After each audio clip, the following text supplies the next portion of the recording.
নমস্কার বন্ধুরা। আজ প্রায় বেশিরভাগ মানুষই সুগার বা ডায়াবেটিসে ভুগছেন, তাই সবারই জেনে রাখা ভালো ডায়াবেটিস নিয়ন্ত্রণে HbA1c টেস্ট আর দৈনিক বা রেগুলার ব্লাড সুগার টেস্ট কোনটা বেশি জরুরি। প্রথমে জেনে নিই HbA1c টেস্ট কি।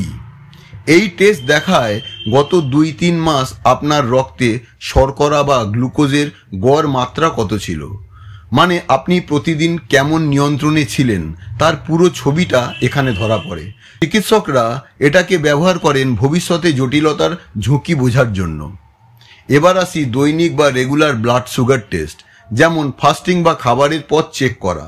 এই টেস্ট বলে দেয় এই মুহূর্তে আপনার রক্তে শর্করার মাত্রা কেমন, আপনি কি খেয়েছেন, কতটা হাঁটলেন বা কতটা ব্যায়াম করলেন, স্ট্রেস আছে কিনা, এসবের সরাসরি প্রভাব এখানে বোঝা যায়।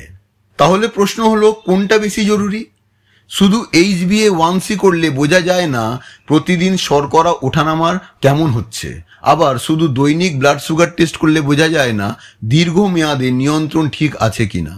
তাই দুটোই একসাথে করা দরকার। HbA1c বলবে লং টার্ম কন্ট্রোলের কথা, আর দৈনিক টেস্ট বলবে দৈনন্দিন ওঠানামার খবর। একসাথে এই দুটি টেস্ট করলে পুরো ছবিটা পরিষ্কার হয়। এসব কথা আমি বলছি না, এগুলো ডাক্তারদের কথা, আমি শুধু আপনাদের সামনে তুলে ধরছি।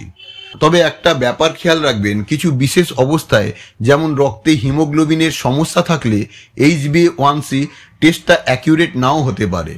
তখন বিকল্প হিসেবে ফ্লুক্টোসামিন টেস্ট বা কন্টিনিউয়াস গ্লুকোজ মনিটরিং অনেকটা কার্যকর, এটাও ডাক্তারদের কথা। সারাংশ হলো HbA1c টেস্ট, দৈনিক ব্লাড সুগার টেস্ট একে অপরের বিকল্প নয়, দুটোই জরুরি। আর নিয়মিত করলে আপনি ডায়াবেটিসের ঝুঁকি অনেকটাই কমাতে পারবেন। ধন্যবাদ।